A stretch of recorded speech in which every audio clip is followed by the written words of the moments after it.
ತೀಟೆಗೋಸ್ಕರ, ರವಿಯ ಒಂದು ಮನಸ್ಥಿತಿನ ಸರಿ ಮಾಡ್ಕೊಳ್ಳೋದಕ್ಕೋಸ್ಕರ ನರಸಿಂಹರಾಜು ಬಳ್ಳಾಪುರ ಅನ್ನುವಂತ ಒಬ್ಬ ಒಳ್ಳೆ ವ್ಯಕ್ತಿಯನ್ನ ಬೇಗ ಸಾಯಿಸೋದು ಕಾರಣ ಆಗಿರೋದೇ ಈ ರವಿ ಅನ್ನೋದು.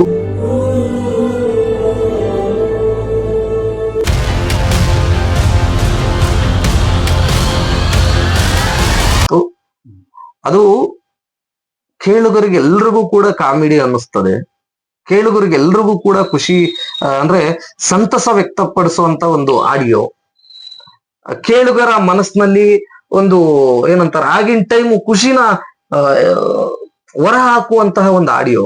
ಹೌದು, ಕೆಲವರ ಮನಸ್ಥಿತಿಗಳಿಗೆ ಮಾತ್ರ ಆ ಒಂದು ಆಡಿಯೋ ಅನ್ನೋದೇನಿದೆ. ಸೊ ಆಡಿಯೋ ಬಗ್ಗೆ ಇವತ್ತು ನಾವು ರಿವೀಲ್ ಮಾಡ್ಬೇಕು ಅಂತ ಬಂದಿದೀವಿ. ತಾವೆಲ್ಲರೂ ಕೂಡ ನರಸಿಂಹರಾಜು ಬಳ್ಳಾಪುರ ಅಂತಂದ್ರೆ ಇವತ್ತಿನ ದಿನಕ್ಕೆ ಸೋಷಿಯಲ್ ಮೀಡಿಯಾದಲ್ಲಿ ಕೇಳದೆ ಇರ್ತಕ್ಕಂಥವ್ರು ಇಲ್ಲ. ಸೋಷಿಯಲ್ ಮೀಡಿಯಾ ಯಾರ್ಯಾರೆಲ್ಲ ನೋಡ್ತೀರಿ, ನರಸಿಂಹರಾಜು ಬಳ್ಳಾಪುರ ಕಾಮಿಡಿ ಮತ್ತೆ ಲಲ್ಲಿ ರವಿ, ಓಕೆನಾ, ಲಲ್ಲಿ ಅಲಿಯಾಸ್ ರವಿ, ಈ ಒಂದು ಆಡಿಯೋನ ಇವರ ಒಂದು ಏನಂತಾರೆ ಈ ಲಲ್ಲಿ ರವಿ ಅನ್ನುವಂತ ವಿಕೃತ ಮನಸ್ಥಿತಿಯ ಆಡಿಯೋನ ಎಲ್ಲರೂ ಕೂಡ ಕೇಳಿರ್ತೀರಿ, ಕೇಳಿದ್ದೀರಿ, ಕೇಳ್ತಾ ಇದ್ದೀರಿ. ಎಸ್, ಆ ಒಂದು ವಿಚಾರದ ಬಗ್ಗೆನೆ ನಾವಿವತ್ತು ಮಾತಾಡ್ಲಿಕ್ಕೆ ಅಂತ ಬಂದಿದೀವಿ. ಖಂಡಿತವಾಗಿ ಎಲ್ರಿಗೂ ಕೂಡ ಖುಷಿ ಉಣಿಸಿದ್ದಾರೆ ಅನ್ನೋದು ಎಷ್ಟು ಸತ್ಯವೋ, ನರಸಿಂಹರಾಜು ಬಳ್ಳಾಪುರ ಸಾವಿಗೂ ಕೂಡ ಆ ಒಂದು ಆಡಿಯೋ ಅಥವಾ ಆ ಒಂದು ಫೋನ್ ಕಾಲ್ ಅಷ್ಟೇ ಕಾರಣ ಅಂತಕ್ಕಂಥದ್ದು ಕೂಡ ಸತ್ಯ. ಎಸ್ ಗೌಡ್ರೆ, ಅದ್ರ ಬಗ್ಗೆ ಮಾತಾಡೋದಾದ್ರೆ. ಇಲ್ಲ ನೋಡಿ, ಇವಾಗ ನಾವು ತುಂಬಾ ವಿಡಿಯೋಗಳನ್ನ ನೋಡಿದೀವಿ. ಹೌದು, ಆಯ್ತಾ, ಆಡಿಯೋಗಳಾಗಿರ್ಬೋದು ತುಂಬಾ ಕೇಳಿದೀವಿ. ಅಂದ್ರೆ ಕೆಲವೊಂದು ಟೈಮ್ ನಲ್ಲಿ ಕೆಲವೊಂದು ತುಣುಕುಗಳನ್ನ ಕಟ್ ಮಾಡ್ಕೊಂಡು ಇವಾಗ್ಲೂ ಕೂಡ ತುಂಬಾ ಜನ ಟ್ರೋಲ್ ಬಹಳ ಫೇಮಸ್ ಇದೆ. ಹೌದು, ಟ್ರೋಲ್ ಮಾಡೋದು, ತುಂಬಾ ಜನ ಟ್ರೋಲ್ಗಳು ಮಾಡುವಾಗ ಆ ಒಂದು ತುಣುಕುಗಳನ್ನ ಹಾಕೊಂಡು ಈಗ್ಲೂ ಕೂಡ ಫೇಮಸ್ ಇದೆ. ನಾವ್ ಏನಾದ್ರೂ ಇನ್ಸ್ಟಾಗ್ರಾಮ್ ಆಗಿರ್ಬೋದು, ಯೂಟ್ಯೂಬ್ ಶಾರ್ಟ್ಸ್ ಗಳಾಗಿರ್ಬೋದು, ನೀವು ಫೇಸ್ಬುಕ್ ನ ರೀಲ್ಸ್ ಗಳು ತಗೋಬಹುದು. ಯಾವ್ದನ್ನೇ ಕೂಡ ನಾವು ಹಿಂಗ್ ನೋಡ್ತಾ ಇರ್ಬೇಕಾದ್ರೆ ಅವ್ರದ್ದೇನೋ ಒಂದು ತುಣುಕ್ ಬರುತ್ತೆ, ಅಥವಾ ಅವ್ರದ್ದು ಏನೋ ಒಂದು ಟ್ರೋಲ್ ವಿಡಿಯೋ ನೋಡೋಗ್ಲೂ ಕೂಡ ಅವ್ರದ್ದು ಒಂದು ತುಣುಕು ಅಲ್ಲಿ ಪ್ರಸಾರ ಮಾಡುವಂತ ಒಂದು ಕೆಲಸವನ್ನ ಮಾಡ್ತಾರೆ. ಅಂದ್ರೆ ಆ ಮಟ್ಟಿಗೆ ಫೇಮಸ್ ಆಗ್ತಾ ಹೊರಡ್ತು. ಹಿಂದೆ ಅದೊಂದು ಕೆಲವೊಂದು ಈ ಒಂದು 5-6 ತಿಂಗಳ ಹಿಂದೆ ಒಂದು ಟ್ರೆಂಡಿಂಗ್ ಬಂದ್ಬಿಟ್ಟಿತ್ತು ಅವರ ಆಡಿಯೋಗಳು. ಹೌದು, ಟ್ರೆಂಡಿಂಗ್, ಇನ್ಸ್ಟಾಗ್ರಾಮ್ ಟ್ರೆಂಡಿಂಗ್ ಏನಿದೆ, ಟ್ರೆಂಡಿಂಗ್ ಅಲ್ಲೇ ಬಂದ್ಬಿಟ್ಟು ದೊಡ್ಡ ಮಟ್ಟದಲ್ಲಿ ಸದ್ದು ಮಾಡ್ತು. ಅಲ್ಲ, ಇದು ಸುಮಾರು ನಿಮಗೆ 2018-19 ಸ್ಟಾರ್ಟ್ ಆದಂತದ್ದು ಈ ಆಡಿಯೋದ್ದು. ಸೊ ನರಸಿಂಹರಾಜು ಬಳ್ಳಾಪುರ ಅವರ ಒಂದು ಸಾವಿಗೆ ಅಂತ್ಯ ಬರ್ದಂತ ಆಡಿಯೋ ಇದು.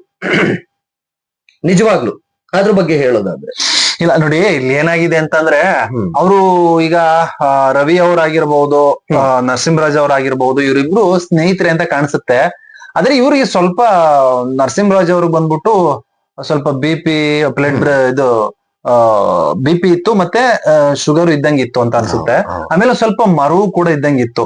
ಹಂಗಾಗಿ ನಮ್ಗೆ ಅವ್ರ ಆಡಿಯೋಗಳು ಕೇಳ್ಬೇಕಾದ್ರೆ ಏನ್ ಅನ್ಸುತ್ತೆ ಅಂದ್ರೆ, ಓಕೆ, ಇದು ಏನಿದು ಇವ್ರು ಗೊತ್ತಿದ್ ಮಾತಾಡ್ತಾ ಇದಾರ, ಅಥವಾ ಪಾಪ ಈ ಅಪ್ಪನ್ಗೆ ಮರವು ಅಂದ್ಬಿಟ್ಟು ಬೇರೆ ನಂಬರ್ ಇಂದ ಈ ರವಿ ಇವ್ರಿಗೆ ಕಾಲ್ ಮಾಡಿ ಈ ರೀತಿ ಮಾತಾಡಿ ರೆಕಾರ್ಡ್ ಮಾಡ್ಕೊಂಡು ಅದನ್ನ ಅರಿಬಿಡ್ತಾ ಇದಾರ, ಈ ರೀತಿ ಹಲವು ಪ್ರಶ್ನೆಗಳು ನಮ್ಗೆ ಉದ್ಭವಿಸ್ತಾ ಇತ್ತು. ಯಾಕೆಂದ್ರೆ ಕೆಲವೊಂದ್ಸಾರಿ ನಮಗೂ ಅನ್ಸುತ್ತೆ ಅದು, ಇಲ್ಲ ಅಪ್ಪನ್ಗೆ ಮರವು ಸ್ವಲ್ಪ ಶುಗರ್ BP ಎಲ್ಲ ಇತ್ತು, ಸ್ವಲ್ಪ ಪ್ರೆಷರ್ ಜಾಸ್ತಿ ಇತ್ತು, ಹಂಗಾಗಿ ಯಾರು ಕಾಲ್ ಮಾಡ್ತಾ ಇದಾರೆ ಅಂತ ಅವ್ರ ವಾಯ್ಸ್ನ ಕಂಡಿಡಕ್ ಆಗ್ತಿರ್ಲಿಲ್ಲ.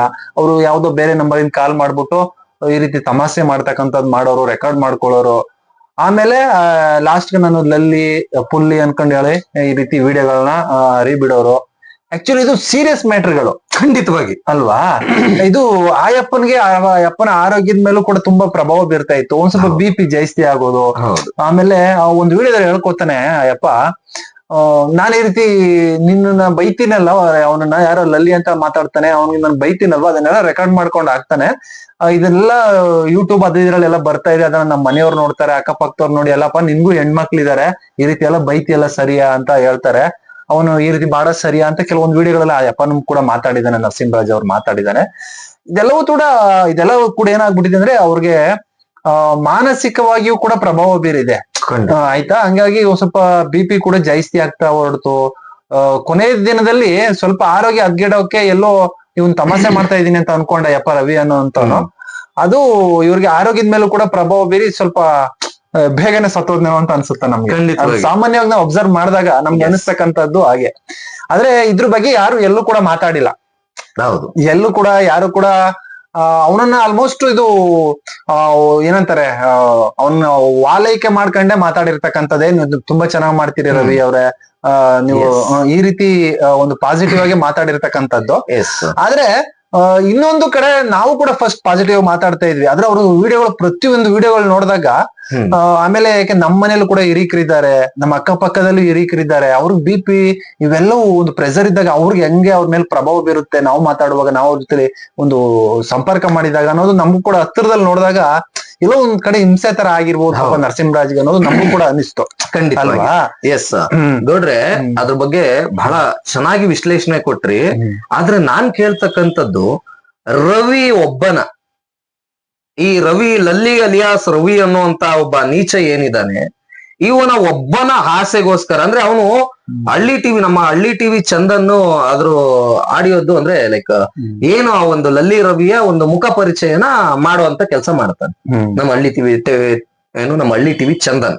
ಬಹಳ ಒಳ್ಳೇದದು, ಯಾಕೆಂದ್ರೆ ಏನೋ ಗೊತ್ತಿಲ್ಲದೆ ಇರೋದನ್ನ ಮಾಡ್ತಾವ್ರ. ಈಗ ನಾವು ಕೂಡ ವೀಕ್ಷಕರೇ ಒಬ್ರು ಬಗ್ಗೆ ಒಂದು ಅವ್ರ ಬಗ್ಗೆ ಅವ್ರ ವಿರೋಧವಾಗಿ ಮಾತಾಡ್ತಾ ಇದ್ದೇವೆ ಅಂತಂದ್ರೆ ಸುಮ್ನೆ ಅಂತ ಮಾತಾಡೋದಕ್ ನಾವು ಹುಚ್ಚಿರಲ್ಲ.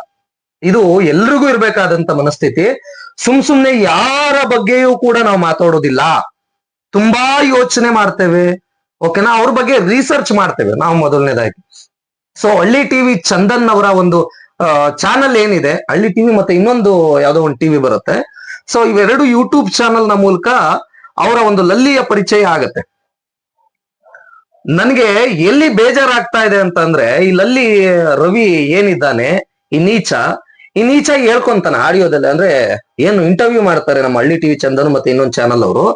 ಸೊ ಇಂಟರ್ವ್ಯೂ ಮಾಡಿದಾಗ ಆ ವ್ಯಕ್ತಿ ಹೇಳ್ಕೊಂತಾನೆ, ಇಲ್ಲ ಇದು ನನ್ಗೆ ಖುಷಿಗೋಸ್ಕರ, ಇಲ್ಲಿ ಜನರ ಖುಷಿಗೋಸ್ಕರ ಅಂತ ಆ ವ್ಯಕ್ತಿ ಎಲ್ಲೂ ಹೇಳ್ಕೊಳ್ಳಲ್ಲ. ಫಸ್ಟ್ ನನ್ಗೆ ಅಂದ್ರೆ ಬೇಜಾರಾಗ್ತಾ ಇರ್ತಿತ್ತು. ಸೊ ಬೇಜಾರಾದಾಗ ನಾನು ಇವ್ರಿಗೆ ಅಂತಲ್ಲ, ನರಸಿಂಹರಾಜು ಬಳ್ಳಾಪುರಗೆ ಅಂತಲ್ಲ, ಸುಮಾರು ಜನಕ್ಕೆ ನಾನು ಹಿಂಗ್ ಮಾಡ್ತಾ ಇದ್ದೆ ಫ್ರಾಂಕು. ಆದ್ರೆ ನರಸಿಂಹರಾಜು ಬಳ್ಳಾಪುರಗೆ ಜಾಸ್ತಿ ಮಾಡ್ತಾ ಇದ್ದೆ. ಕಾರಣ ಏನಪ್ಪಾ ಅಂದ್ರೆ ನರಸಿಂಹರಾಜು ಬಳ್ಳಾಪುರ ಕಣ್ ಕಾಣಿಸ್ತಾ ಇರ್ಲಿಲ್ಲ. ಅಂದ್ರೆ ಒಂದು ಸ್ಪೆಕ್ಸ್ ಹಾಕೊಂಡ್ರು ಕೂಡ ಕರೆಕ್ಟ್ ಆಗಿ ನಂಬರ್ಗಳು ಕಾಣಿಸ್ತಾ ಇರ್ಲಿಲ್ಲ, ಹೆಸರುಗಳು ಕಾಣಿಸ್ತಾ ಇರ್ಲಿಲ್ಲ ಅನ್ನೋದು ಒಂದಾದ್ರೆ, ಆಗ್ಲೇ ನಮ್ ಗೌಡ್ರು ಹೇಳ್ದಾಗೆ BP ಹೈ ಇದ್ದಿದ್ರಿಂದ, ಶುಗರ್ ಇದ್ದಿದ್ರಿಂದ, ಮತ್ತೆ ಮರುವು ಸ್ವಲ್ಪ ಇತ್ತು ಅನ್ನೋ ಕಾರಣಗಳಿಂದನ ನರಸಿಂಹರಾಜು ಬಳ್ಳಾಪುರ ಅವ್ರಿಗೆ ಲೈಕ್ ಒಂದ್ ಸ್ವಲ್ಪ ಮರುವಿನ ಕಾಯಿಲೆ ಇದ್ದಿದ್ರಿಂದ ಆಟೋಮೆಟಿಕ್ಲಿ ಮರೆಯೋರು, ಮತ್ತೆ ವಾಯ್ಸಿನ ಒಂದು ಏನಂತಾರೆ ಧ್ವನಿಯ ಅದನ್ನ ಹೆಂಗೆ ಕನೆಕ್ಟ್ ಮಾಡ್ಕೊಂತ ಇರೋದು ಸ್ವಲ್ಪ ಕಮ್ಮಿ ಆಗ್ತಾ ಇತ್ತು. ನರಸಿಂಹರಾಜು ಬಳ್ಳಾಪುರ ಅವರು ಕನೆಕ್ಟ್ ಮಾಡ್ಕೊಳ್ತಾ ಇರ್ತಕ್ಕಂಥದ್ದು ಕಮ್ಮಿ ಆಗ್ತಾ ಇತ್ತು. ಮತ್ತೆ ನಾವು ಸುಮಾರು ವಿಡಿಯೋಗಳನ್ನ ನೋಡಿದಾಗ ನಮ್ಗೆ ಅನ್ನಿಸ್ತಾ ಇದ್ದಿದ್ದು, ಮೊದ್ಲೆಲ್ಲ ಇವರಿಬ್ರು ಸೇರ್ಕೊಂಡು ಕಾಮಿಡಿ ಮಾಡ್ತಾ ಇದಾರೆ ಅಂತ. ಅದನ್ನ ಪ್ರತ್ಯೇಕವಾಗಿ ನರಸಿಂಹರಾಜು ಬಳ್ಳಾಪುರ ಅವರು ಕೂಡ ಯಾವ್ದು ಬಳ್ಳಾಪುರ ಅಂತ ಅಂದ್ಬಿಟ್ಟು ಯಾವ್ದೋ ಒಂದು ಚಾನಲ್ ನಲ್ಲಿ, ಯೂಟ್ಯೂಬ್ ಚಾನಲ್ ನಲ್ಲಿ ಏನ್ ಇಂಟರ್ವ್ಯೂ ಮಾಡ್ತಾರ ಹುಡುಗ, ಇಂಟರ್ವ್ಯೂ ಮಾಡಿದಾಗ ಪ್ರತ್ಯೇಕವಾಗಿ ಮೆನ್ಷನ್ ಮಾಡಿ ಹೇಳ್ತಾರೆ. ಆ ಹುಡುಗ ಕ್ವಶನ್ ಕೇಳ್ತಾರೆ, ಇದು ನೀವು ಕಾಮಿಡಿ ಮಾಡ್ತಾ ಇದ್ದೀರ ಅಂದ್ರೆ ಗೊತ್ತಿದ್ದೇ ಮಾತಾಡ್ತಾ ಇದ್ದೀರಾ ಅಂತನ. ಆಗ ನರಸಿಂಹರಾಜು ಅವರ ರಿಯಾಕ್ಷನ್ಸ್ ತಾವೆಲ್ಲರೂ ಕೂಡ ನೋಡಿದಿರಿ. ಓಕೆನಾ, ಅಮ್ಮ ನನ್ಗೇನ್ ಗೊತ್ತಾ ಹಾಗೆ ಹೇಗೆ ಅಂತ ಅಂದ್ಬಿಟ್ಟು ಪಾಪ ಅವರು. ಈಗ ನೋಡಿ, ಹಳ್ಳಿಯ ಜನ ಮುಗ್ಧ ಜನ ಅನ್ನೋದು ಆಗಿನ ಜನರೇಷನ್ ಅವ್ರು, ಈಗಿನ ಜನರೇಷನ್ ಅವ್ರು ನಾನು ಹೇಳ್ತಾ ಇಲ್ಲ. ಆಗಿನ ಜನರೇಷನ್ ಅವ್ರದ್ದು ಮುಗ್ಧರಾಗಿರ್ತಾ ಇದ್ರು. ಈಗಿನ ಜನರೇಷನ್ ಅವರು ಇದಾರೆ, ನಾವು ಈಗಿನ ಜನರೇಷನ್ ಅವ್ರದ್ದು ನಾವು ತಗೊಂಡ್ ಮಾತಾಡ್ತಾ ಇಲ್ಲ, ಒಳ್ಳೇದಾಗ್ಲಿ ಕೆಟ್ಟದಾಗ್ಲಿ ಮಾತಾಡ್ತಾ ಇಲ್ಲ. ನಾವು ಮಾತಾಡ್ಲಿಕ್ಕೆ ಅಂತ ಬಂದಿರೋದು ರವಿ ಬಗ್ಗೆ ಮಾತ್ರನ. ಸೊ ನರಸಿಂಹರಾಜು ಕಾಲ್ ಮಾಡೋದಂತೆ, ಕಾಲ್ ಮಾಡಿ ಪಾಪ ಆ ವ್ಯಕ್ತಿಗೆ ಮನ್ಸಿನ ಆಳತೆನ ತೋಡ್ಕೊಂತಾನೆ. ಅಂದ್ರೆ ಅವನ ಅಳುವನ್ನ ತೋಡ್ಕೊಂತಾನೆ. ಅಯ್ಯೋ ನಿಮ್ ಮನೆಯಾಳಾಗ ಹೋಗ, ನಮ್ಗೆ ಚಾಪೆ ಬೆರ್ಶೀಟ್ ಹೊರಗಡೆಗೆ ಹಾಕ್ಬಿಟ್ಟು ಚಳಿಯಾಗಿ ಮಲಗಿಸ್ತಾರೋ, ಸೊಳ್ಳೆಗಳು ಕಡಿತಾವ್ರೋ, ಏನೋ ನಾನು ನನ್ನ ಹೆಂಡ್ತಿ ನೆಮ್ಮದಿಯಾಗಿರೋಣ ಅಂತಂದ್ರೆ ಬಿಡಲ್ವಲ್ರಪ್ಪ. ಅಯ್ಯೋ ನನ್ ಸಾವಿಗೆ ಇವರೇ ಕಾರಣ ಆಗ್ತಾರೇನೋ, ನನ್ಗೆ ಈಗ್ಲೇ BP ಬೇರೆ ಆಗ್ತಾ ಇತ್ತ, ಏಪ್ಪ ಮುಗಿಸ್ರಾಡಕ್ ಆಗ್ತಾ ಇಲ್ಲ, ಮಾತ್ರೆ ನುಂಗಿ ನನ್ನ ಸಾಯಿಸ್ತಾರೆ ಬೇಗನ. ಆ ವ್ಯಕ್ತಿ ಎಷ್ಟು ನೊಂದು ಪ್ರಾಣ ಬಿಟ್ಟಿರ್ಬೋದು ಅಂತ. ಅಂದ್ರೆ ಈ ಆಡಿಯೋಗಳು ಈಗ ಫ್ಯಾಮಿಲಿಲೇ ಆಗ್ಲಿರಿ, ನನ್ನ ಒಂದಿನ ಲೈಫ್ ನಲ್ಲೇ ಕೆಲವೆಲ್ಲ ಇನ್ಸಿಡೆಂಟ್ ಆಗಿದೆ, ನಮ್ಮ ಸ್ನೇಹಿತರಿಗೆಲ್ರಿಗೂ ಗೊತ್ತಿದೆ. ಹಂಗೆ ಒಂದು ನಮ್ಮ ಒಂದು ತೀಟೆಗೋಸ್ಕರ, ಈ ರವಿಯ ಒಂದು ತೀಟೆಗೋಸ್ಕರ, ರವಿಯ ಒಂದು ಮನಸ್ಥಿತಿನ ಸರಿ ಮಾಡ್ಕೊಳ್ಳೋದಕ್ಕೋಸ್ಕರ ನರಸಿಂಹರಾಜು ಬಳ್ಳಾಪುರ ಅನ್ನುವಂತ ಒಬ್ಬ ಒಳ್ಳೆ ವ್ಯಕ್ತಿಯನ್ನ ಬೇಗ ಸಾಯಿಸೋದಕ್ಕೆ ಕಾರಣ ಆಗಿರೋದೇ ಈ ರವಿ ಅನ್ನೋದು ನನ್ನ ಒಂದು ಅಭಿಪ್ರಾಯ. ಯಾಕೆ ಈ ಅಭಿಪ್ರಾಯ ಬರುತ್ತೆ ಅಂದ್ರೆ, ನೀವು ನರಸಿಂಹರಾಜು ಬಳ್ಳಾಪುರ ಕಾಮಿಡಿ ವಿಡಿಯೋಸ್ಗಳಂತ ಸರ್ಚ್ ಮಾಡಿದ್ರೆ, ನೀವು ಯೂಟ್ಯೂಬ್ ನಲ್ಲಾದ್ರೂ ಮಾಡ್ರಿ, ಫೇಸ್ಬುಕ್ ನಲ್ಲಾದ್ರೂ ಮಾಡ್ರಿ, ಇನ್ಸ್ಟಾಗ್ರಾಮ್ ನಲ್ಲಾದ್ರೂ ಮಾಡ್ರಿ, ಎಲ್ಲಾದ್ರೂ ಮಾಡ್ರಿ, ನೀವು ಒಂದು ಸಾಲು ಸಾವಿರಾರು ವಿಡಿಯೋಗಳು ಬರುತ್ತೆ. ಆ ಸಾವಿರಾರು ವಿಡಿಯೋಗಳು ಬರುತ್ತೆ, ಅವ್ರು ಹಾಕಿದ್ದನ್ನೇ ಹಾಕೊಂಡು ವ್ಯೂಸ್ ಗಳೆಲ್ಲ ಕೂಡ ಲಕ್ಷಾಂತರ ಕೋಟ್ಯಾಂತರ ಗಟ್ಲೆ ವ್ಯೂಸ್ ಹೋಗಿದಾವ ಒಂದು ಆಡಿಯೋಗಳಿಗೆ. ಪಾಪ ಆ ವ್ಯಕ್ತಿ ಎಷ್ಟು ನೊಂದಿರ್ಬೋದು, ಎಷ್ಟು ಅಯ್ಯಯ್ಯೋ ಅಂದಿರ್ಬೋದು. ಇವರ ಒಂದು ಮನಸ್ಥಿತಿ, ಇವರ ಒಂದು ಕೊಳಕು ಮನಸ್ಥಿತಿಯಿಂದನ ಆ ವ್ಯಕ್ತಿಯನ್ನ ಬೇಗ ಸಾಯಿಸೋದು ಕಾರಣ ಆಗಿರೋದೇ ಈ ಒಂದು ಲಲ್ಲಿ ಅಲಿಯಾಸ್ ರವಿ ಅನ್ನೋದು ನಮ್ಮ ಅಭಿಪ್ರಾಯ. ಯಾಕೆಂದ್ರೆ ನಾವು ತುಂಬಾ ಸಾವಿರಾರು ವಿಡಿಯೋಗಳು ನೋಡ್ಕೊಂಡ್ ಬಂದಿದೀವಿ, ಒಂದು ಎರಡಲ್ಲ, ಸಾವಿರಾರು ವಿಡಿಯೋಗಳು. ದಿನಕ್ಕೊಂದೊಂದು ಚಾನಲ್, ದಿನಕ್ಕೊಂದೊಂದು ಲಲ್ಲಿ ಅನ್ನೋ ಚಾನಲ್ಗಳು ಓಪನ್ ಆಗುತ್ತೆ. ದಿನಕ್ಕೊಂದೊಂದು ನರಸಿಂಹರಾಜು ಬಳ್ಳಾಪುರ ಕಾಮಿಡಿ ವಿಡಿಯೋಸ್ಗಳು ಅಂತ ಓಪನ್ ಆಗ್ತದೆ. ಸೊ ಓಪನ್ ಆಗ್ಲಿ, ಒಳ್ಳೇದು ಅದು, ಓಕೆನಾ, ಒಳ್ಳೆ ತರದಲ್ಲಿ ಮಾಡಿದ್ರೆ ಒಳ್ಳೇದು. ಆದ್ರೆ ಮಾತಾಡ್ತಕ್ಕಂಥ ಲ್ಯಾಂಗ್ವೇಜ್ ಇವಂದ ಏನ್, ನನ್ನನ್ನು ಹಾಳು ಮಾಡ್ಬಿಟ್ಟೆ, ನನ್ ಗಂಡ ಇಲ್ದ ಇದ್ದಾಗ ನನ್ ಗಂಡ ಇದ್ರು ಕರ್ಕೊಂಡು, ಏನದು ಹೊಲ್ಸು ಆ ಆಡಿಯೋಗಳು. ಪಾಪ ಆ ವ್ಯಕ್ತಿಗೆ ಹಿಂಗೆಲ್ಲ ಮಾತಾಡಿದ್ರೆ ಆ ವ್ಯಕ್ತಿ ಮನಸ್ಥಿತಿನ ಎಷ್ಟು ನೊಂದಿರ್ಬೋದು, ನರಸಿಂಹರಾಜು ಬಳ್ಳಾಪುರ ಮನಸ್ಥಿತಿನ ಎಷ್ಟು ನೊಂದಿರ್ಬೋದು. ಈ ವ್ಯಕ್ತಿ ಪಾಡಿಗೆ ಈ ವ್ಯಕ್ತಿ ಈಗ ಅದ್ರಲ್ಲೂ ಬಿಟ್ಟಿ ಬಿಲ್ಡಪ್ ಬೇರೆ. ರವಿ ಅಣ್ಣ ನಿಂದು ಹೊಸ ಆಡಿಯೋ ಇಲ್ವಾ ಅಂತ ಅಂದ್ಬಿಟ್ಟು ಸ್ವಲ್ಪ ಜನ ಹೇಳಿದ್ರೆ ಇವನು ಬರುತ್ತೆ ಅಂತ ಅನ್ಬಿಟ್ಟು ಇನ್ನೊಂದೇನೋ ಮಾತಾಡೋದು. ಸೊ ಇದೆಲ್ಲನ ಸೋಷಿಯಲ್ ಮೀಡಿಯಾ ಅಂತಕ್ಕಂಥದ್ದನ್ನ ಒಳ್ಳೇದಕ್ಕೆ ಉಪಯೋಗಿಸ್ಕೋಬೇಕೆ ವಿನಃ ಅದನ್ನ ಇಂಥ ಪಾಪ ಒಬ್ರು ಜೀವನದ ಜೊತೆ ಆಟ ಆಡಿ, ಒಬ್ರು ಜೀವನನ ಮುಳ್ಳ ಹಾಕ್ಸಿ, ಒಬ್ರು ಜೀವನನ ಬಲಿ ತಗೊಳ್ಳೋಂತ ಆಡಿಯೋಗಳು ಎಂತಕ್ ಬೇಕು? ಆ ಕಾಮಿಡಿ ಮಾಡೋದ್ರಿಂದ ಸಿಗುವಂತ ಲಾಭ ಏನು? ಮುರಳಿ, ಇಲ್ಲಿ ಒಂದು ಕ್ಲಾರಿಟಿ ಏನಪ್ಪಾ ಅಂತಂದ್ರೆ, ಇವರು ಫಸ್ಟ್ ಏನಾದ್ರು ಇದನ್ನ ಎಲ್ಲ ರೀತಿ ಮಾಡೋಣ ಅಂತ ಏನಾದ್ರು ಒಂದು ಸ್ಕ್ರಿಪ್ಟ್ ರೀತಿ ಮಾಡ್ಕೊಂಡು ಮಾಡಿ ವಿಡಿಯೋಗಳನ್ನ ಮಾಡಿದ್ರೆ ಅದು ಆಕ್ಚುಲಿ ಖಂಡಿತವಾಗಿ ಇಲ್ಲ, ತಪ್ಪಾಗಲ್ಲ. ಆದ್ರೆ ಇದು ಈ ರೀತಿ ಡೈರೆಕ್ಟ್ ಆಗಿ ಇವ್ರು ಮಾಡಿ ಅವ್ರಿಗೆ ಈ ರೀತಿ ಗೋಳು ಇಸ್ಕೊಂಡಿದ್ರೆ ಅದೊಂದ್ ರೀತಿ ಹಿಂಸೆ ಅಂತಲೇ ಅನ್ಸುತ್ತೆ. ಖಂಡಿತವಾಗಿ ಆಕ್ಚುಲಿ ಈ ವಿಡಿಯೋ ಅವ್ರು ನೋಡ್ತಾರೆ ರವಿ ಅವರು, ಅದ್ರ ಬಗ್ಗೆ ಅವ್ರು ಕ್ಲಾರಿಟಿ ಕೊಡ್ಬೇಕು. ಕೊಡ್ಲಿಲ್ಲ ಅಂತಂದ್ರೆ ನಾವಂತೂ ಖಂಡಿತವಾಗಿ ಮುಂದಿನ ದಿನಗಳಲ್ಲಿ ನೋಡಿ, ಒಬ್ಬ ವ್ಯಕ್ತಿನ ಹೀನಾಮಯವಾಗಿ ಅಷ್ಟು ಬೈಕೊಂಡು ಮನೆ ಹಾಳು ಮಾಡ್ಬಿಟ್ಟಲ್ಲ, ನಿನ್ ಮನೆ ಉದ್ಧಾರ ಆಗುತ್ತೆ. ಅಲ್ಲಪ್ಪ, ನೀನ್ ಹೆಂಗ್ ಹೇಳ್ತೀಯ ನೀನು ರವಿ? ನಾನ್ ಕೇಳೋದ್ ನೀನ್ ಆಡಿಯೋದಲ್ಲೇ ಕಾಮಿಡಿಗೆ ಅಂತ ಅನ್ಬಿಟ್ಟು ನೀನು ಕೆಕ್ಕ ಅಂತ ಅನ್ಕೊಂಡ್ ಮಾತಾಡ್ತೀಯಲ್ಲ, ನಿನ್ ಮನೆ ಉದ್ಧಾರ ಆಗುತ್ತೇನೋ, ನಿನ್ ಮನೆ ಸರ್ವನಾಶ ಆಗೋಗುತ್ತೆ ಕಣೋ ಅಂತ ಇವನ್ ರವಿ ಅನ್ನೋನು ಈ ಅವಿವೇಕಿ ಏಜ್ ಆಗಿದೆ. ನೀನ್ ಮಾತಾಡೋದಕ್ ಮಾನವೀಯತೆ ಬೇಡವನಪ್ಪ ನಿನ್ಗೆ? ನಿನ್ ಮನೆನೆ ಹಾಳಾಗೋಗುತ್ತೆ ಅಂತ ಕಾಮಿಡಿಗೆ ಹೇಳ್ಬಿಟ್ರೆ ಹೆಂಗ ಅನ್ಸುತ್ತಪ್ಪ ನಿನ್ಗೆ? ಒಂದು ಮಾನವೀಯತೆ, ಸೌಜನ್ಯ ಬೇಡವಾ ನಿನ್ಗೆ? ಆ ಸೌಜನ್ಯತೆ ಬೇಡವೇನಯ್ಯ ನಿನ್ಗೆ? ಒಬ್ಬ ವ್ಯಕ್ತಿಗೆ ನೀನ್ ಎಷ್ಟು ಹಿಂಸೆ ಕೊಡೋದಕ್ಕಾಗುತ್ತೋ ಅಷ್ಟು ಹಿಂಸೆ ಕೊಟ್ಬಿಟ್ಟಿದ್ಯಾ ನೀನು. ಈ ಮೊದ್ಲೆಲ್ಲ ಇರ್ತಾ ಇತ್ತು ರೌಡಿಸಮ್ನಲ್ಲಿ, ನೀನ್ ಏನಾದ್ರೂ ನನಗೆ ಕೇಳಿದ್ ಕೊಡ್ಲಿಲ್ಲ ಅಂತಂದ್ರೆ ಮರ್ಡರ್ ಮಾಡ್ಬಿಡ್ತೀನಿ ಅಂತ ಎದುರಿಸೋರು.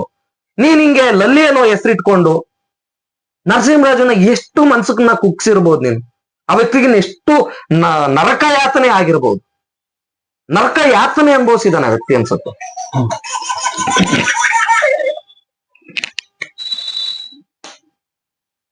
ನರಕ ಯಾತನೆ ಅನುಭವಿಸಿದಾನೆ ಅನ್ಸುತ್ತೆ. ನಿನ್ಗೆ ಒಂದು ಪರಿಜ್ಞಾನ ಅನ್ನೋದಿಲ್ವಾ? ನೀನ್ ಮಾತಾಡ್ತೀಯ ಸ್ಕ್ರಿಪ್ಟೆಡ್, ನೀನ್ 1000 ಮಾತಾಡ್ಕೊಳಯ್ಯ. ನೀನ್ ಸ್ಕ್ರಿಪ್ಟೆಡ್ ಮಾತಾಡಿದ್ರೆ ನೀನು ಯಾವನು ಕೇಳೋನಿಲ್ಲ. ಯಾಕೆ ಅಂತಂದ್ರೆ ಲೀಗಲ್ ಆಗಿ ಒಂದು ಏನೋ ಶಾರ್ಟ್ ಮೂವಿನ ಇನ್ನೊಂದೋ ಮತ್ತೊಂದೋ ಮಾಡ್ತಾ ಇದಾರೆ ಅಂತ ಅಂದ್ಕೋಬಹುದು. ನೀನ್ ಪ್ರತಿದಿನ ವ್ಯಕ್ತಿಗೆ 10-15 ಸರಿ ಕಾಲ್ ಮಾಡ್ಕೊಂಡು ಯಾರ್ದೇ ಫೋನ್ ಬಂದ್ರು ಭಯ ಪಟ್ಕೊಂಡ್ ಮಾತಾಡಿದಾನೆ ನರಸಿಂಹರಾಜು ಬಳ್ಳಾಪುರನೋ. ಅದನ್ನ ವಾಯ್ಸ್ಗಳನ್ನ ಕೇಳ್ತಾ ಇದ್ರೆ, ಆಡಿಯೋಗಳನ್ನ ಕೇಳ್ತಾ ಇದ್ರೆ ಎಷ್ಟು ನೋವು ಅನ್ಸುತ್ತೆ ಅಂತಂದ್ರೆ, ಕೇಳ್ತಾ ಇದ್ರೆ ನಮ್ಗೆ ನೋವು ಅನ್ಸುತ್ತೆ. ಕೆಲವರೆಲ್ಲ ಅದನ್ನ ಓಕೆ ಪಾಸಿಟಿವ್ ಆಗಿ ತಗೊಂಡಿರೋರು, ಇಟ್ಸ್ ಫೈನ್. ಆದ್ರೆ ತಾವೆಲ್ಲರೂ ಕೂಡ ಯಾಕೆ ಅರ್ಥ ಮಾಡ್ಕೊಂತ ಇಲ್ಲ? ನರಸಿಂಹರಾಜು ಬಳ್ಳಾಪುರ ಪ್ರತಿ ಒಂದು ಆಡಿಯೋದಲ್ಲೂ ಹೇಳ್ತಾನೆ, ಅಯ್ಯೋ ಇವ್ನು ಮನೆಯಾಳಾಗ ಹೋಗ ನನ್ ಜೀವನ ತೆಗಿತಾನಪ್ಪ, ನನಗ್ ನೋವಾಗ್ತಾ ಇದೆ, ನನ್ಗೆ ಉಸಿರಾಡಕ್ ಆಗ್ತಾ ಇಲ್ಲ, ನನ್ಗೆ ಇನ್ನೂ ಮತ್ತೆ ಮಾತ್ರೆ ನುಂಗಿ ಹಾಳು ಮಾಡ್ತಾ ಇದಿರಲ್ರು, ಮಾತ್ರೆ ನುಂಗ್ಸಿ ಹಾಳು ಮಾಡಿಸ್ತಾ ಇದಿರಲ್ರು, ನನ್ನನ್ನು ಸಾಯಿಸ್ಬಿಡ್ತಾರಪ್ಪ ಅಂತ ಅಂದ್ಬಿಟ್ಟು ಪ್ರತಿ ವಿಡಿಯೋದಲ್ಲಿ, ಪ್ರತಿ ಆಡಿಯೋದಲ್ಲೂ ಕೂಡ ನೀವು ಫುಲ್ ಆಡಿಯೋ ಕೇಳಿದ್ರೆ ನಿಮ್ಗೆ ಗೊತ್ತಾಗುತ್ತೆ ನರಸಿಂಹರಾಜು ಬಳ್ಳಾಪುರ ನೋವಿನ ಯಾತನೆ ಏನು ಅನ್ನೋದು, ನರಸಿಂಹರಾಜು ಪಟ್ಟಿರತಕ್ಕಂಥ ನರಕ ಯಾತನೆ ಏನು ಅನ್ನೋದು. ಒಂದು ಮಾನವೀಯತೆಯ ಸೌಜನ್ಯತೆ ಇಲ್ದೇನೆ ವ್ಯಕ್ತಿ, ಆ ವ್ಯಕ್ತಿಗೆ ಅಷ್ಟು ಕ್ರೂರವಾಗಿ, ಅಷ್ಟು ಕ್ರೂರ ಮನಸ್ಥಿತಿಯಿಂದನ ಅಟ್ಲೀಸ್ಟ್ ಇವನು ಲಾಸ್ಟಿಗಾದ್ರೂ ಹೇಳಿದ್ರೆ ಒಂದು ಬೆಲೆನಾದ್ರೂ ಇರ್ತಾ ಇತ್ತು. ಅರ್ಥ ಆಯ್ತಾ? ನಾನೇ ಕಣೋ ಕಾಮಿಡಿ ಮಾಡ್ದೆ ಅಂತ ಅನ್ಬಿಟ್ಟು ಹೇಳಿದ್ರು. ಅಥವಾ ಈ ವ್ಯಕ್ತಿ ಸಿಕ್ಕಿದ ಜಾಗದಲ್ಲಿ ಈಗ ಎಲ್ರು ಹಾಕೊಂತ ಇದಾರೆ, ಅವ್ರಿಗೂ ಕೂಡ ಒಂದು ಪರಿಜ್ಞಾನ ಇಲ್ಲ. ಈಗ ನರಸಿಂಹರಾಜು ಬಳ್ಳಾಪುರ ಅವರ ಒಂದು ಏನಂತಾರೆ, ಅವರು ಅನಕ್ಷರಸ್ಥರಪ್ಪ, ಅನಕ್ಷರಸ್ಥರು. ಓಕೆ, ಅವ್ರಿಗೆ ಯಾರೋ ಒಬ್ರು ಏನೋ ಆವಾಜ್ ಆಗ್ತಾ ಇದಾರೆ ಅಥವಾ ಈ ತರ ಎಲ್ಲ ಅವ್ರು ಮಾಡಿಲ್ದೇ ಇರೋ ತಪ್ಪನ್ನ ಹೇಳುವಂತ ಪ್ರಯತ್ನ ಮಾಡ್ತಾ ಇದಾರೆ ಅಂದಾಗ ಖಂಡಿತವಾಗಿ ಸರ್ವೇ ಸಾಧಾರಣವಾಗಿ ಕೋಪ ಬರುತ್ತೆ, ಉದ್ವೇಗಕ್ಕೊಳಗಾಗ್ತಾರೆ. ಉದ್ವೇಗಕ್ಕೊಳಗಾದಾಗ ಮಾತುಗಳು ಸರ್ವೇ ಸಾಧಾರಣವಾಗಿ ಬರುತ್ತೆ, ಕೆಟ್ಟ ಭಾಷೆಗಳು. ಅದು ನನಗಾದ್ರೂ ಅಷ್ಟೇ, ನಿಮ್ಗಾದ್ರೂ ಅಷ್ಟೇ, ಯಾರಿಗಾದ್ರೂ ಪ್ರಪಂಚದಲ್ಲಿರೋ ಯಾರಿಗಾದ್ರೂ ಅಷ್ಟೇ. ನಾವು ಮಾಡಿಲ್ದೇ ಇರತಕ್ಕಂತ ತಪ್ಪಿನ ಬಗ್ಗೆ, ನಮ್ಮ ತಪ್ಪಿನ ಅರಿವೇ ಇಲ್ಲದೆ ನಮ್ಗೆ ಈಗ ನಾವು ಏನು ತಪ್ಪೇ ಮಾಡಿಲ್ಲ ಅಂದಾಗ ಅದ್ರ ವಿರುದ್ಧವಾಗಿ ಯಾರಾದ್ರೂ ಇಲ್ಲ ನೀನು ಮಾಡಿದ್ಯಾ ಅಂದಾಗ ಖಂಡಿತವಾಗಿ ಉದ್ವೇಗಕ್ಕೊಳಗಾಗುವಂಥದ್ದು ಮನುಷ್ಯರ ಪ್ರಕೃತಿ ನಮಗ್ ಕೊಟ್ಟಿರ್ತಕ್ಕಂಥ ವರದಾನವೋ ಅಥವಾ ನಮ್ಮ ಒಂದು ವಿಕೃತ ಮನಸ್ಥಿತಿಯೋ ಗೊತ್ತಿಲ್ಲ. ನಾವು ವಿಕೃತ ಮನಸ್ಥಿತಿ ಅನ್ನೋದು ಕೂಡ ತಪ್ಪಾಗತ್ತೆ. ಆ ತರ ಅನಕ್ಷರಸ್ಥರಿಗೆ ಈ ತರ ಹಿಂಸೆ ಕೊಡ್ತಾ ಇರ್ತಕ್ಕಂಥದ್ದು ಎಷ್ಟ್ರ ಮಟ್ಟಿಗೆ ಸರಿ? ನಾವಾದ್ರೂ ಉದ್ವೇಗಕ್ಕೊಳಗಾಗೋದು ಸರ್ವೇ ಸಾಧಾರಣ ರೀ. ಅನಕ್ಷರಸ್ಥರು ಅಕ್ಷರಸ್ಥರು ಅನ್ನೋದು ಬರೋದೇ ಇಲ್ಲ. ನಾವು ಮಾಡಿರುವಂತಹ ತಪ್ಪುಗಳನ್ನ ಹೇಳಿದ್ರೆ ಕೆಲವು ಟೈಮ್ ನಮಗೆ ಕೋಪ ಬರುವಂತದ್ದು, ಆವೇಶ ಬರುವಂತದ್ದು, ಉದ್ವೇಗಕ್ಕೊಳಗಾಗುವಂತದ್ದು ಆಗತ್ತೆ. ಜನಗಳ ಮನಸ್ಥಿತಿ ಅದು ಸರ್ವೇ ಸಾಧಾರಣ. ಅಂತದ್ದು ತಪ್ಪೇ ಮಾಡಿಲ್ಲ ಅಂತ ಅಂದಾಗ ಅಲ್ಲಿ ಅನ್ನೋ ಒಂದು ಹೆಸರು ಇಟ್ಕೊಂಡು ನೀನ್ ಅಲ್ಲಿಗೆ ಹೋಗಿ ಹಂಗ ಮಾಡ್ದೆ, ಇಲ್ಲಿಗೆ ಹೋಗಿ ಹಿಂಗ್ ಮಾಡ್ದೆ, ಅವಳ ಹತ್ರ ಹೋಗಿದ್ದೆ, ಇವಳ ಹತ್ರ ಹೋಗಿದ್ದೆ, ಅವಳಿಗೆ ಹಂಗ್ ಮಾಡ್ದೆ, ಇವಳಿಗೆ ಹಿಂಗ್, ಏನಪ್ಪಾ ನೀನ್ ರವಿ, ನೀನ್ ಮಾಡಿರುವಂತ ಕೆಲ್ಸಗಳನ್ನ ಪಾಪ ನರಸಿಂಹರಾಜ್ ಮೇಲೆ ಎಳೆದು ಬಿಟ್ಟಲ್ಲಪ್ಪ ನೀನು. ನಿನಗ್ ಕಾಮಿಡಿ ಅನ್ನಿಸ್ಬೋದು, ಎಷ್ಟೋ ಜನರಿಗೆ ಓಕೆ BP ಕಮ್ಮಿ ಆಗಿರ್ಬೋದು, ಶುಗರ್ ಕಮ್ಮಿ ಆಗಿರ್ಬೋದು, ಆದ್ರೆ ಆ ವ್ಯಕ್ತಿ ಜೀವನನೇ ತೆಗೆದ್ಬಿಟ್ಟೆ, ಆ ವ್ಯಕ್ತಿಯ ಜೀವನನೇ ಹಾಳು ಮಾಡ್ಬಿಟ್ಟಲ್ಲಪ್ಪ ನೀನು. ಇದನ್ನ ನೀನ್ ನೋಡ್ಬೇಕು. ಮತ್ತೆ ಇದಕ್ಕೆ ದಯವಿಟ್ಟು ನೀನ್ ರೆಸ್ಪಾಂಡ್ ಮಾಡ್ಲೇಬೇಕು. ನೀನು ರೆಸ್ಪಾಂಡ್ ಮಾಡ್ಲಿಲ್ಲ ಅಂದ್ರೆ ಮುಂದಿನ ದಿನಗಳಲ್ಲಿ ಖಂಡಿತವಾಗಿ ನಾವ್ ಇದ್ರ ವಿರುದ್ಧವಾಗಿ ವಿಡಿಯೋ ಮಾಡೇ ಮಾಡ್ತೇವೆ. ರವಿ, ನಿಮ್ಗಿದು ಎಚ್ಚರಿಕೆ ಅಂದ್ಕೊಳ್ಳಿ, ಇದಕ್ ನೀವು ಸ್ಪಷ್ಟೀಕರಣ ಕೊಡ್ಬೇಕು. ಆ ಪಾಪ ಆ ವ್ಯಕ್ತಿಗೆ ಎಷ್ಟು ನೋವನ್ನ ನೀವು ಕೊಟ್ಟಿರ್ಬೋದು. ಮತ್ತೆ ಅದನ್ನ ಹೊರತುಪಡಿಸಿದ್ರೆ ಒಂದು ಸಾಮಾನ್ಯ ಜ್ಞಾನ ಇಲ್ವಾ ಇವ್ರಿಗೆ? ಈ ತರ ಕೆಟ್ಟದಾಗ ವಲ್ಗರ್ ಲ್ಯಾಂಗ್ವೇಜ್ ಎಲ್ಲ ಯೂಸ್ ಮಾಡ್ತಾ ಇದೀವಿ ನಾವು. ಫಸ್ಟ್ ನಾವು ವಿಡಿಯೋ ಹಾಕೋದಕ್ಕಿಂತ ಮುಂಚೆ ಒಂದು ಮೆನ್ಷನ್ ಮಾಡ್ಬೇಕು, ನಾವು ಇದನ್ನ ಕೇವಲ ಮನರಂಜನೆಗಾಗಿ ಮಾಡ್ತಾ ಇದ್ದೇವೆ, ದಯವಿಟ್ಟು ಯಾರು ಅಪಾರ್ಥ ಮಾಡ್ಕೋಬೇಡಿ, ಮಕ್ಕಳು ನೋಡ್ಬೇಡಿ. ಏನ್ ಸಂದೇಶ ಕೊಡ್ತಾ ಇದೀಯಪ್ಪ ನೀನು? ಅವಳ ಜೊತೆ ಹೋಗ್ತೀಯಾ, ಇವಳ ಜೊತೆ ಮಲಿಕೊಂತೀಯ, ಅವಳಂಗೆ ಇವಳು ಹಿಂಗೆ, ಅವಳಿಗೆ ಗುಟ್ಟಿಸ್ತೆ ಮಗುನ, ಇವಳು ಗುಟ್ಟಿಸ್ತಿ, ಈ ತರನ ನಿನ್ನ ಒಂದು ಹೇಳಿಕೆಗಳು, ಆಮೇಲೆ ಪದಗಳ ಬಳಕೆಗಳು ಹೆಂಗಿದೆ ನಿಂದು? ಅದ್ರಲ್ಲಿ ಅವರು ಬೈದಿದ್ದಾರೆ ಇವನಿಗೆ. ಅಲ್ಲ, ಅವ್ರು ಬೈದಿದ್ದಾರೆ ಅಂತಂದ್ರೆ ಅವ್ರಿಗೆ ಅನ್ಸುತ್ತೆ ರೀ. ಹೌದು, ಮಾತಾಡಿದಾರೆ. ಈಗ ನಾನೇ ಫೋನ್ ಮಾಡ್ಬಿಟ್ಟು ಹುಡುಗಿ ತರದಲ್ಲಿ ಯಾವ್ದೋ ಒಂದು ಹುಡುಗಿ ಕೊಟ್ಬಿಟ್ಟು ನಿಮ್ಗೆ ಹುಡುಗಿ ಹತ್ರ ಮಾತಾಡಿಸ್ಬಿಟ್ಟು ನಾನು ಜೀವನ ಹಾಳು ಮಾಡ್ದಲ್ಲೋ ಅಂತ ಅಂದ್ಬಿಟ್ಟು ಹುಡುಗಿ ಏನಾದ್ರು ಕೇಳಿದ್ರೆ ನಿಮ್ಗೆ ಕೋಪ ಬರಲ್ವೇನ್ರಿ? ನಿಮ್ಗೆ ಆವೇಶ ಬರಲ್ವೇನ್ರಿ? ನಿಮ್ಗೆ ಓಕೆ, ನೀವು ತಪ್ಪು ಮಾಡಿದ್ರೆ ಓಕೆ, ಅದನ್ನ ಸಮರ್ಥನೆ ಮಾಡ್ಕೋಬಹುದೇನೋ. ನೀವು ತಪ್ಪೇ ಮಾಡಿಲ್ಲ ಅಂತಂದ್ರೆ ಅದನ್ನ ಸಮರ್ಥನೆ ಮಾಡ್ಕೊಕ್ ನೋಡ್ತೀರಾ ನೀವು? ಇಲ್ಲ, ಏಕಮಾರ್ ದೋತುಕಡ ಅಂತ ಕೊಡ್ತಾ ಇರ್ತಾರೆ. ಅದು ಅಕ್ಷರಸ್ಥರಾದ್ರು ಅಷ್ಟೇನೆ, ಅನಕ್ಷರಸ್ಥರಾದ್ರು ಅಷ್ಟೇನೆ. ಪಾಪ ಆ ವ್ಯಕ್ತಿಗೆ ಅಷ್ಟು ಹಿಂಸೆ ಕೊಟ್ಟಿದ್ಯಾ. ಸೊ ಇದಕ್ಕೆ ಖಂಡಿತವಾಗಿ ನೀನು ದಂಡ ತರಲೇಬೇಕಾದಂತ ಸಿಚುವೇಶನ್ಸ್ ಕ್ರಿಯೇಟ್ ಆಗತ್ತೆ. ನಾನು ಹೇಳ್ತಾ ಇದ್ದೀನಿ ರವಿ, ಮಿಸ್ಟರ್ ರವಿ, ನಿಮ್ಗಿದು ವಾರ್ನಿಂಗ್ ಅಂತನಾದ್ರು ಅನ್ಕೊಳ್ರಿ. ಇದಕ್ಕೆ ಪ್ರತ್ಯೇಕವಾಗಿ ಮೆನ್ಷನ್ ಮಾಡಿ ನೀವು ಹೇಳ್ಬೇಕು ನೀವು. ನಿಮ್ಗೊಂದ್ ಸಾಮಾನ್ಯ ಪ್ರಜ್ಞೆ ಇಲ್ಲ ಅಂದ್ರೆ ಯಾರನ್ನಾದ್ರೂ ಕೇಳ್ಬೇಕ್ರಿ ನೀವು?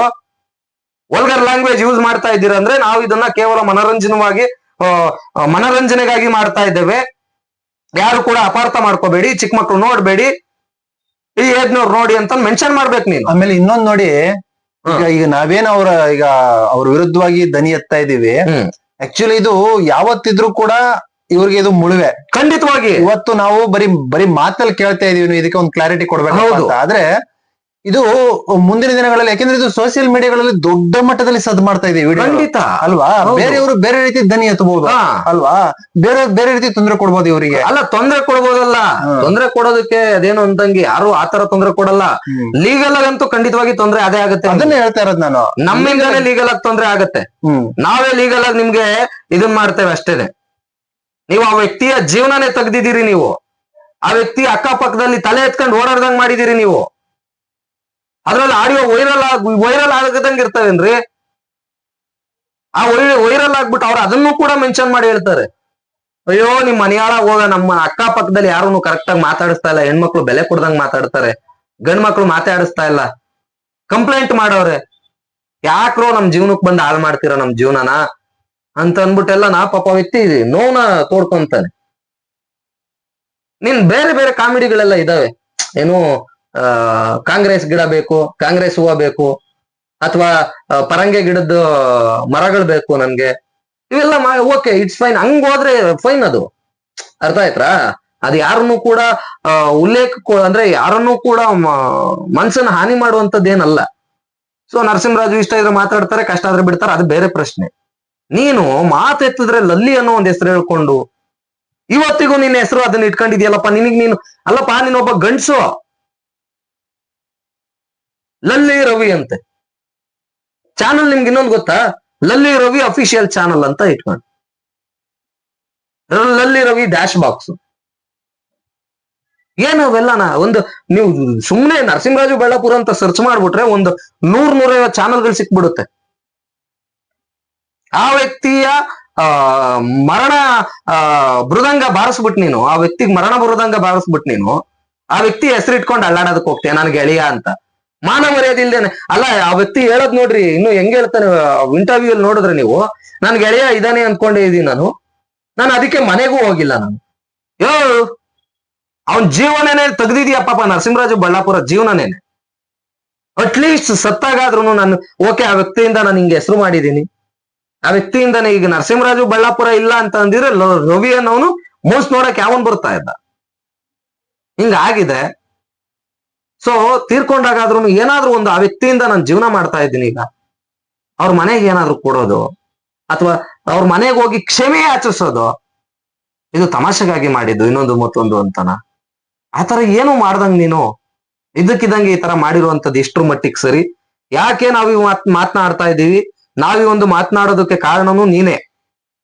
ನೀನು ಆ ಒಂದು ಹಳ್ಳಿ ಟಿವಿಲಿ ಮತ್ತೆ ಇನ್ನೊಂದು ಯಾವ್ದೋ ಸಂಭ್ರಮನೋ ಏನೋ ಐತೆ, ಅದು ಇನ್ನೊಂದು ಟಿವಿ, ಓಕೆನಾ, ಸಮಯನೋ ಏನೋ ಐತೆ. ಸೊ ಅವೆರಡು ಚಾನಲ್ ಅಲ್ಲೂ ಕೂಡ ನೀನೇ ಮೆನ್ಷನ್ ಮಾಡಿ ಹೇಳ್ಕೊಂಡಿದ್ಯಾ, ನಾವಿದನ್ನ ನಮ್ಮ ಖುಷಿಗೋಸ್ಕರ ಮಾಡ್ಕೊಂಡಿದ್ದು, ಹಿಂಗೆಲ್ಲ ವೈರಲ್ ಆಗುತ್ತೆ ಅಂತ ಗೊತ್ತಿರ್ಲಿಲ್ಲ. ನಿನ್ ಖುಷಿಗೋಸ್ಕರ ಯಾರನ್ ಬೇಕಾದ್ರೂ ಹಾಳು ಮಾಡ್ಬಿಡ್ತೀಯ ನೀನು. ನಿನ್ ಖುಷಿಗೋಸ್ಕರ ಯಾರ ಜೀವನ ಬೇಕಿದ್ರು ತೆಗೆದು ಬಿಡ್ತೀಯ ನೀನು. ಇದು ನಮ್ ಪ್ರಶ್ನೆ, ಓಕೆನಾ. ಖಂಡಿತವಾಗಿ ಇದಕ್ಕೆ ನೀನ್ ದಂಡ ತರಲೇಬೇಕು.